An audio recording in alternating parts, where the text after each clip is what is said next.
She looked at me when everyone else had gone, her voice low, almost daring. "If you're brave enough, stay after everyone leaves." I didn't know it then, but that single choice would change everything between us. The night had started simply enough. A small gathering at a friend's house. Music low, glasses clinking, voices weaving in and out of each other like threads in a soft fabric.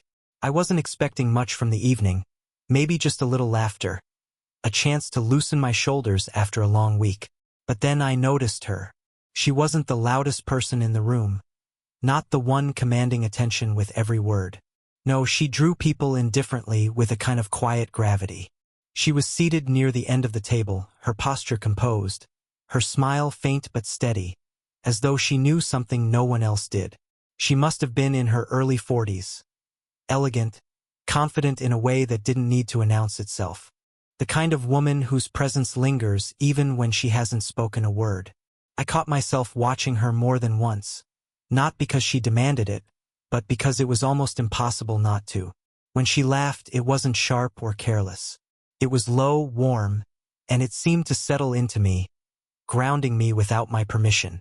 And when she reached across the table to hand me a glass, her fingers brushed mine for a second longer than needed. A small thing, almost nothing, but enough to send a ripple through me. I tried to focus on conversation, on the people around me, but the truth was I was aware of her in every moment. How her hand lingered near her chin when she listened, how her gaze moved calmly across the room, how she seemed untouched by the frantic need to impress that others carried. Time passed quickly. Laughter thinned, conversations broke apart, and people began gathering their coats, murmuring their goodbyes. Chairs scraped back, the door opened and closed, voices drifted into the cool night air. Slowly, the crowd dwindled until only a few of us remained. She stood then, her movements unhurried, graceful. She moved toward the door with the others, her hand brushing along the back of a chair as she passed. And then, just before she reached the hall, she paused. Turning slightly, she glanced back at me. Her eyes held mine in a way that was neither accidental nor casual. She stepped closer, the faint scent of her perfume, a delicate mix of something floral and something deeper, reaching me before her words did. Her voice was low, pitched so only I could hear it over the rustle of coats and goodbyes. "If you're brave enough," she said, the corner of her mouth lifting into the smallest of smiles. "Stay after everyone leaves." And then she walked on, as if she hadn't just dropped a stone into the still surface of my night, leaving ripples spreading outward.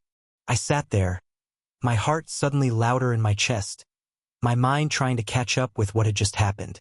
The others were saying their goodbyes, but all I could think of was her voice, her eyes, that single, impossible invitation. Stay. The door closed with a soft click, and suddenly the house felt different. Moments earlier, it had been filled with the scattered rhythm of laughter and chatter, the hum of many voices overlapping. Now, the silence settled in quickly, like dust in a beam of fading light. The air seemed thicker, still carrying traces of perfume, wine, and candle wax. I remained seated, my hand resting on the table as if leaving it there would somehow steady me. She was moving slowly, methodically, almost deliberately, as though the sudden emptiness didn't surprise her at all.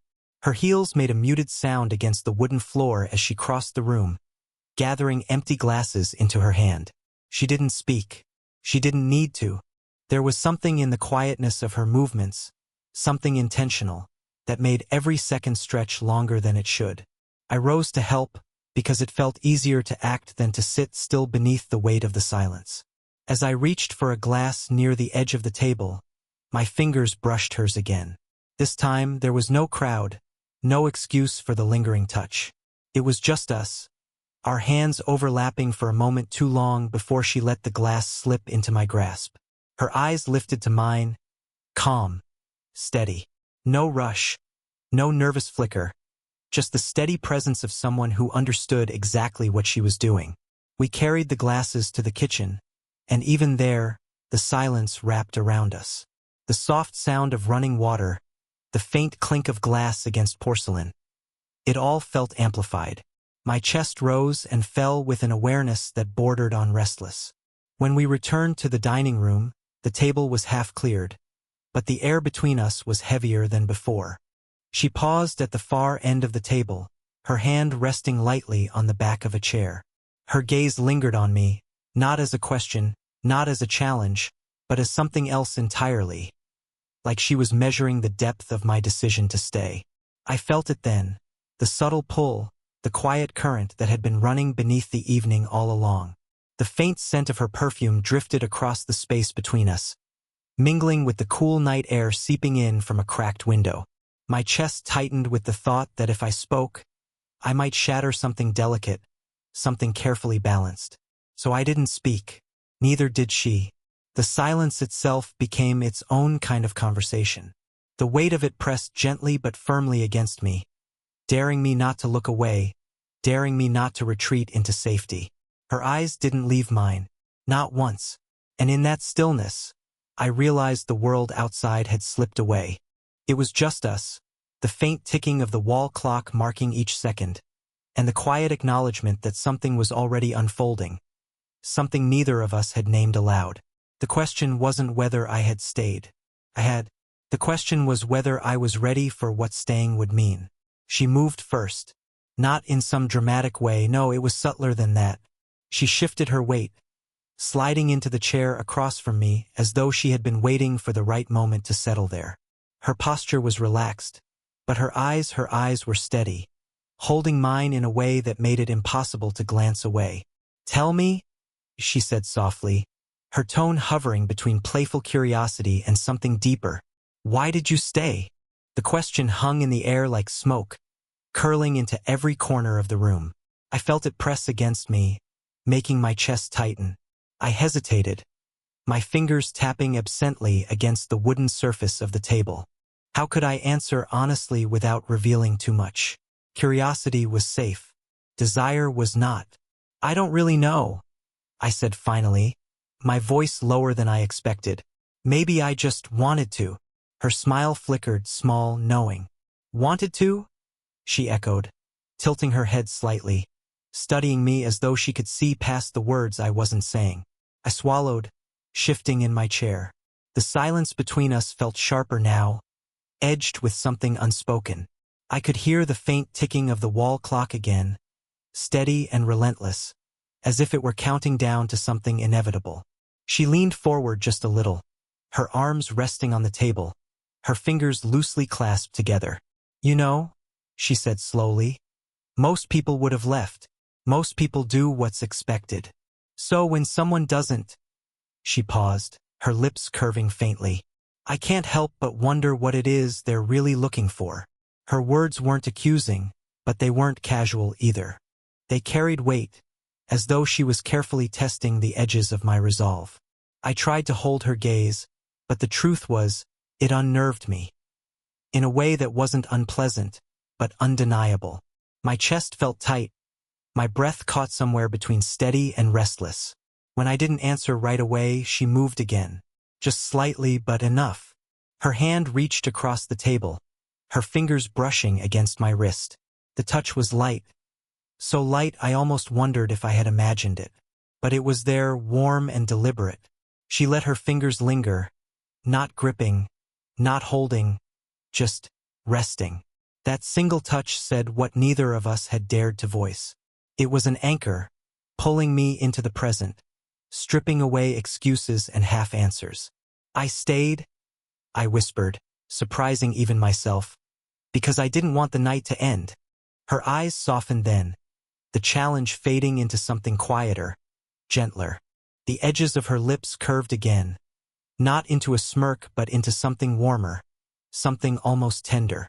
For a moment nothing else mattered. Not the world outside, not what anyone would think. Just the quiet, her hand against my skin, and the realization that hesitation had already given way to truth. Her fingers slipped back slowly, leaving a warmth along my wrist that stayed even after she pulled her hand away. She leaned against the chair now, a thoughtful calm in her expression. "You know," she said gently, "nights like this, they always remind me how fragile time feels. People laugh, They share stories, and then, she gestured toward the empty room. It all vanishes into memory. Her words carried a weight, not heavy, but honest. I felt myself leaning in slightly, pulled by the sincerity in her tone. She continued, her eyes drifting for the first time, no longer locked to mine but fixed somewhere on the candle flickering at the edge of the table. I used to live for nights like these. Big gatherings, a house full of voices, people staying late. But after a while, it just started feeling like noise. Smiles without depth.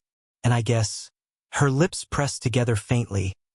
I started craving something quieter. I didn't expect her to speak that way. It was disarming, almost startling, how quickly she was willing to reveal that piece of herself. Most people guarded those thoughts. She set them on the table between us as if daring me to do the same. So I did. I get that, I said quietly. Sometimes I feel like I'm watching everyone else live at full speed, while I'm stuck trying to catch the meaning behind it all. And most of the time, I don't. Her gaze lifted back to me, sharper now, more attentive. The soft pull of connection tightened between us. For the next stretch of minutes, our conversation slid into places I hadn't expected to go. She spoke of regrets. Not in detail, not with bitterness, but with a kind of wistful acceptance. The choices that had led her here, the chances she hadn't taken when she could have. She told me about a time she almost moved across the country, about a letter she wrote and never sent. And as her voice softened on those memories, I caught something. Her hand absently reaching for the silver chain around her neck, twisting it gently between her fingers. It was a small, almost unconscious gesture, but it carried more truth than her words did. I didn't want her to feel exposed alone, so I shared something too. Not the polished, safe version, but the real one. How I sometimes felt like I hadn't yet started the life I was supposed to be living. How uncertainty had shadowed me, no matter how much I pretended to know where I was going. She listened, really listened. Her eyes didn't wander. Her body didn't shift impatiently. She sat with my words, letting them sink. And when silence followed, it wasn't awkward. It was grounding. Almost without thinking, I reached across the table. My hand rested over hers, warm against the coolness of her skin. She didn't pull back. Her fingers curled slightly beneath mine, not fully grasping, but not retreating either. Her eyes lifted again, softer now, vulnerable in a way I hadn't yet seen. In that moment, it felt as if the room itself leaned closer, listening. And for the first time that night, I wasn't just brave enough to stay. I was brave enough to see her as she truly was. The room felt smaller now, not because the walls had shifted, but because the space between us had drawn tight, like an invisible thread pulling us closer with each passing second. Our hands still rested together on the table, mine over hers. The candlelight played shadows across her face, softening her expression into something I couldn't quite name. She wasn't smiling exactly, but there was a trace of it, like she knew the words I hadn't dared to speak yet. Neither of us moved to break the contact. It was strange how something so simple, a hand resting on another, could feel so charged, so full of possibility. My chest rose with every slow breath, the sound of it loud in my own ears. The steady tick of the clock punctuated the silence, but it no longer felt like time moving forward. Felt like time holding still. She tilted her head slightly, studying me with that calm, unreadable gaze. "You're quiet," she murmured, her voice barely above a whisper. I swallowed, my throat dry. Maybe I'm afraid of saying too much. Her lips curved, just a hint of amusement breaking through the calm. "Or maybe," she said, leaning forward just enough that her perfume swept across the space between us, "you're afraid of saying exactly what you're thinking." The words landed in me like a spark against dry wood. My pulse quickened, but my body stayed frozen, caught between restraint and the pull toward her. Beneath the table, our knees brushed, lightly at first, then again, and neither of us moved away. The contact was accidental only the first time. After that, it was something else. I could feel the warmth of her through the fabric, seeping into me in quiet waves. My hand tightened slightly over hers, not gripping, but anchoring myself to the moment. She shifted closer, slowly, deliberately. The dim light caught the edge of her hair as it fell across her shoulder. I noticed everything. How her breathing had slowed, how her lips parted as if holding back words, how her eyes never left mine. The silence thickened, almost unbearable now. Every second stretched, wound tighter, carrying us toward a line we both knew existed but hadn't yet crossed. Then she moved, just a little. Her free hand lifted, her fingers brushing a stray strand of hair from my forehead. The touch was light, but deliberate, her fingertips grazing my skin in a way that made heat spread through my chest. I froze not from fear, but from the sheer intensity of the moment. That simple gesture felt more intimate than any embrace. Her fingers lingered for a second longer than necessary, her eyes searching mine as though asking a question without words. I wanted to answer. I wanted to close the space, to give in to the pull that had been growing since the moment she'd asked me to stay. But I didn't move. Neither did she. And yet, somehow, everything had already shifted. The air between us was heavy now, not with words but with the weight of everything unspoken. Her fingers had just brushed my forehead, and the lingering warmth of her touch still pulsed across my skin. Neither of us rushed to fill the silence. Instead, we sat in it, letting it stretch and soften until it no longer felt like hesitation, but like permission. She leaned back slightly, exhaling, her eyes lowering as though she, too, was searching for balance. "I hadn't planned this," she admitted, her voice low, unguarded. "I didn't expect to want someone to stay." The confession sank into me, quiet but steady. There was no coyness in her tone, no game being played, just honesty. And that honesty pulled something loose in me. "I almost left," I admitted. My voice was soft, but the truth in it felt loud. Not because I wanted to, but because I was afraid of what it would mean if I stayed. Her gaze lifted again, locking with mine. For the first time tonight, there was no challenge in her eyes, no testing edge. Only openness. Only the question of whether I was ready to step into it. Slowly, carefully, I turned my hand beneath hers, letting my fingers interlace with hers. The movement was small, but the effect was immediate. Her hand tightened slightly in response, her thumb beginning to move in soft circles against the back of my hand. The touch was delicate, almost absent-minded, but it sent a steady current running through me. I could feel my chest rise and fall, my breath sinking unconsciously with hers. For a moment, neither of us spoke. We didn't need to. She shifted closer, her chair scraping lightly against the wooden floor. The sound felt louder than it should have in the stillness of the room, but then it disappeared, replaced by the warmth of her presence settling nearer. When she reached out, it wasn't sudden. Her hand lifted slowly, deliberately, before coming to rest lightly against my cheek. Her palm was warm, her fingertips gentle against my skin. My breath caught as she held me there, not pulling me forward, not pushing me away, just holding. Then, with a soft exhale, she leaned in. Her lips brushed against my cheek, featherlight. Not rushed, not demanding, but lingering long enough for me to feel the curve of her smile press softly against my skin. The kiss wasn't grand. It wasn't meant to be. It was the first step, the quiet, tentative beginning of something larger than either of us could yet define. When she pulled back, her hand remained against my cheek. Her eyes, close enough now for me to see the faint lines at their edges, were warm, searching. "I'm glad you stayed," she whispered, and for the first time that night my hesitation fell away. Because in that moment, I knew I hadn't just stayed for her. I had stayed for this. The world outside had gone still. No footsteps on the sidewalk, no distant voices, no cars passing. Just the steady quiet of night pressing softly against the windows. Inside, though, the silence felt alive, warm, protective, almost sacred. She still had her hand against my cheek, her eyes steady on mine. For a long moment, neither of us spoke. And then, as if we both understood that words would only fracture the stillness we'd found, she lowered her hand and leaned into me instead. I shifted slightly, and she moved with me until she was close enough that her shoulder brushed against my chest. Her head rested lightly there, the crown of her hair brushing against my chin. I slipped an arm around her shoulders, tentative at first, until she eased into it fully, her body relaxing into the curve of my hold. Her presence was grounding, steady. I could feel the quiet rhythm of her breathing, rising and falling against me.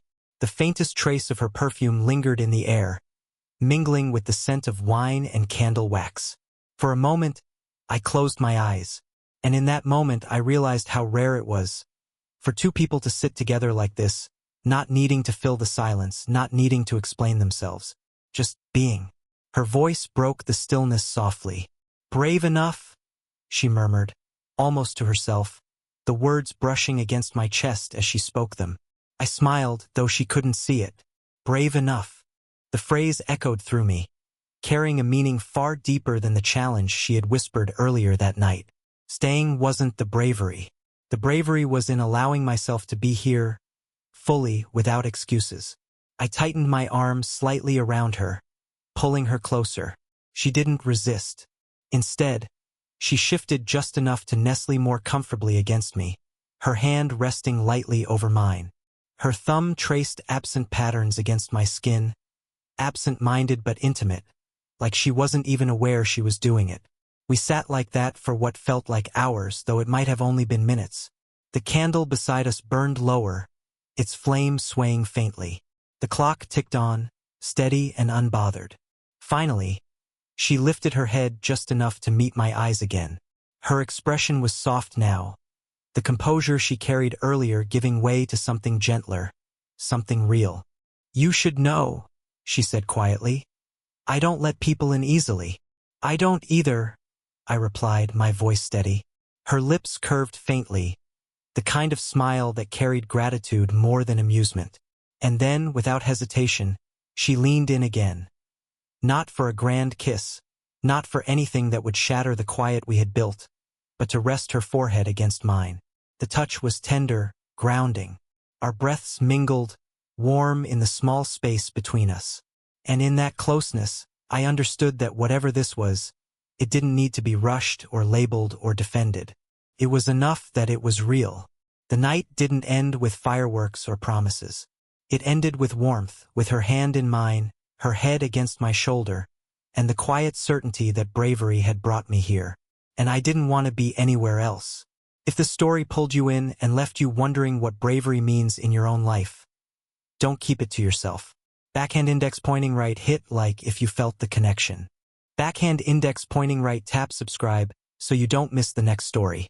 Backhand index pointing right, and share this with someone who needs to be reminded. Sometimes, the quietest moments hold the loudest truths.